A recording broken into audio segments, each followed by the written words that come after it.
today what we're going to make is a cushion which is going to end up 45 centimetres by 45 centimetres. So to make that, what I've done is I've cut the cushion 50 centimetres by 50 centimetres, which gives me a 2.5 centimetre seam allowance, or an inch in the old scale. Because it's a pattern, I thought it would be nice to centralise the pattern, but you don't have to, it's up to you whether you want to or not. So there's a couple of ways of doing it. If you're starting out, it's a good idea to make up your piping first. So with a piping foot on, fold it over and just stitch along like this. So I'll just go a little bit and I'll show you how it attaches, and then I'll show you how I do it without stitching it first. So if we put where it starts, the fabric starts, round about in the centre of the cushion at the bottom edge, because you don't want to see your zip because cushions usually stand up. Start just a little way in and stitch it. Now, when you're doing this, make sure not to pull your piping forward too tight, because what happens is the bottom cushion starts to pucker. So you want a nice flat cushion, and then it all sits lovely. So then what I do is I cut the piping nearly to the stitch line, right along the edge of where the seam allowance is. Cut another cut 2 centimetres in, and then another cut, another 2 centimetres in. So 4 centimetres in total, and just take it nicely around the corner like so, curving it. If you have it too square, when you turn the cushion through, it doesn't sit very nicely. So this part I'll actually make with the make up the piping as I go. So all I do is I lay the piping forward and stitch around, doing exactly the same process. It does take a little bit of practice, but you know, the more you practice, the better you get. But if you'd like to start just making up your piping first, that works really well. So again, just cutting the corners exactly the same as I did before. Probably stitched a little bit too close into that corner. That'll be fine. And then just gradually work it around. Now, I've had to join the piping because the piping was not long enough to go around the whole cushion. So if you pipe just straight stitch, don't overlock it and have it like that because it's a little bulky. So just have it out flat, open it out flat, and then stitch straight over it. It's a good idea not to have that join on your corners. Make sure that's there on the longer stretches of the cushions. Makes it just a little bit tricky going around your corners, but if you really, really have to, you can manage it, but it's just not as easy.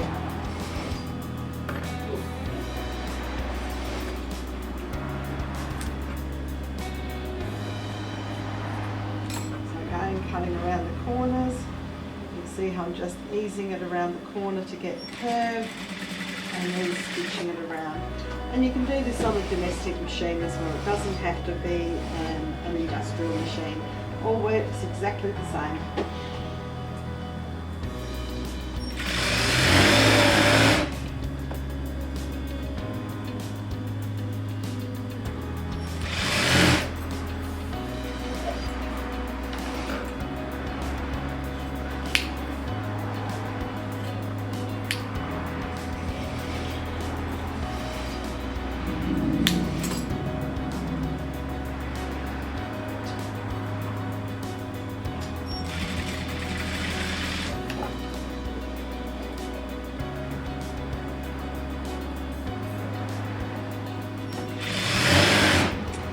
Now to join that, you can either take it out of your machine and join it edge on edge if you wish.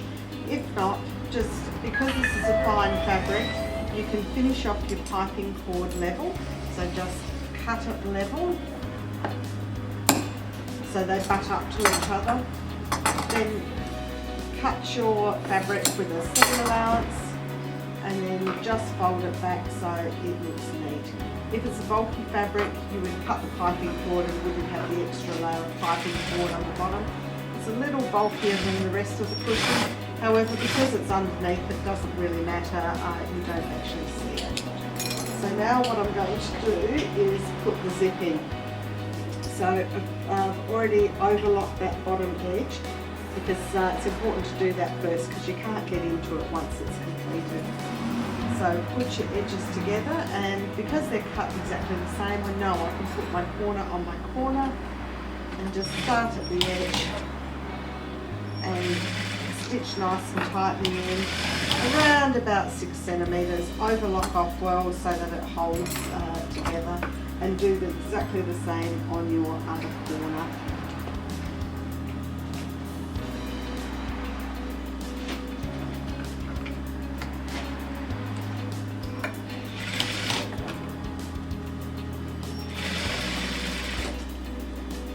So you might see there, when I sewed, I just sewed down a little bit into the curve and then across.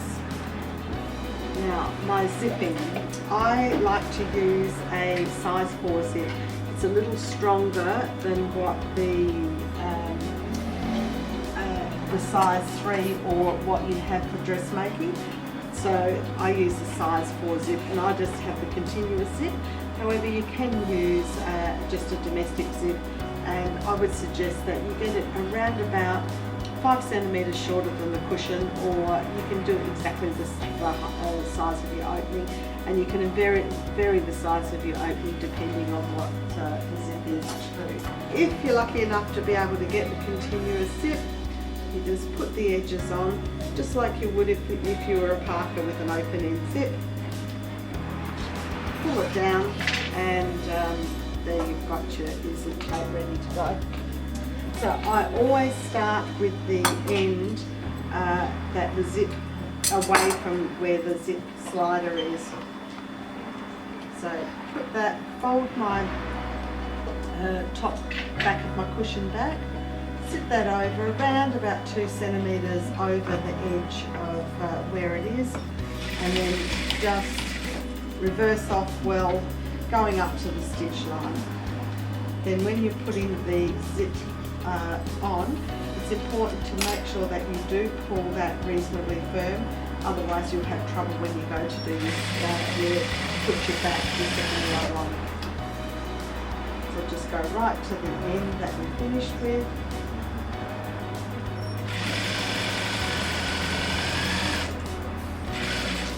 And again, back tack well to where that stitch line is. To do the other side of the zip, we make sure that the seam allowance is out of the way, because you don't want to spend all this time doing your zip and then all of a sudden you realise you've got to unpick it. So fold your seam allowance back so that the zip is exposed as well as the piping. Get that to sit nice and flat, and where the stitching is joined, just run, and you can run your machine. If you've got an open end zip, you can just run your machine straight over the zip. If you happen to have a dressmaking one in metal, you can't do that, so you need to stitch just below it. So I actually like to pull it all the way out first, make sure that it all fits nice and snug. Now with this, you just make sure all your seams are out of the way. You can roll back your piping and just sit that edge there, and then do a row of stitching along there. Or the other way of doing it is to actually just sit the flap over the top of the piped edge, so that you do know that you've got enough seam allowance. And if you have the join there and it's a little bulky, that's a good thing to do. So I go to the end, just level with where I have joined it in my stitching. Then I push the zip slide back through. So because it's back through, now it's out of the way, I haven't had to stitch where there's any bulk. It's been nice, it's been flat. If I had a commercially done zip that was the same length of this, would have to slide the zip down and fiddle with it. So that's why I like to have this sort of zip, or buy a commercial one that's a little longer and then just cut it off to suit. And then again, back tack on that end, make sure it's nice and firm. And that's where the pressure is of your zip when you're opening it, especially when you're putting your inner in. and I just trim back the zip. Okay. Open up your zip. There's nothing worse than having a bulky fabric and then when you're trying to put undo your zip, because it's got a lock on it, it won't undo. So if you undo the zip while you're able to get to it, it's great. Now what I'm doing here is I've got my seam allowance. I'm holding my seam allowance back and everything in place.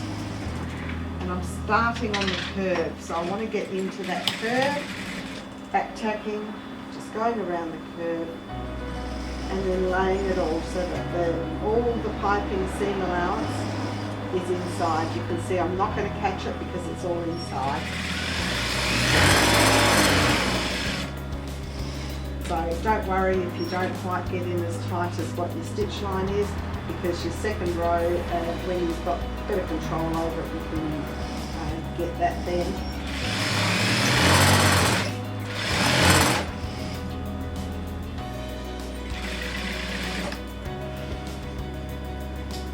Again, I'm going to fold my seam allowance back so I don't have to pull that out and contend with it.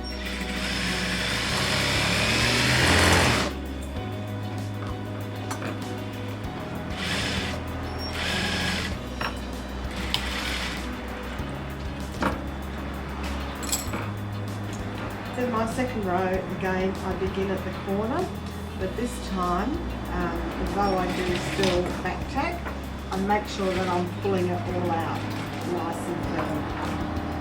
So if you have a good look at it, that I'll show you, I'm actually stitching inside where that other line of stitching is. I'm getting it in tighter so that I'm not going to have any stitching from any of the rows that I've done on the finished product on the outside. So it's a lovely neat finish. You've got to be careful not to stitch over the top of your piping, depending on what thickness piping cord you use as to how easy it is. But if you have it too fine, you're going to be running over it all the time and it's not really going to be a feature. So, you know, visually just have a look at what you think is good. We use what we call a 3mm polyester piping, but that 3mm, when you actually measure it, it is larger, but that's how we purchase it.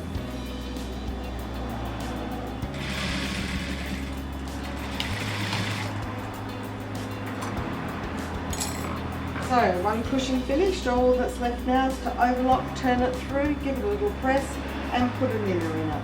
Now what I like to do to neaten it is to overlock it. If you don't have an overlocker, you can always zigzag around it, but the overlocker just gives you the ability to trim it back so that you don't have too much of a seam.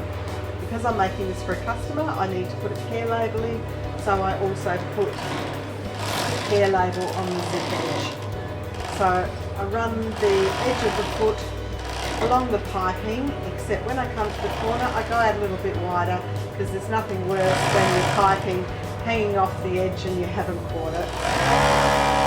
And unfortunately once you've done that, the more times you go in there and try and catch it, you just cut more and more away and it just doesn't work. So just go wider on the corners and that allows for that. So one cushion completed.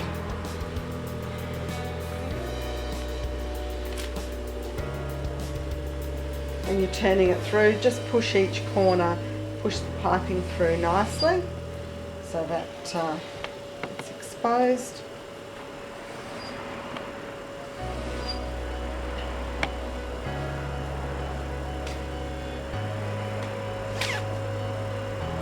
So like you can see, one nicely finished cushion with a zip.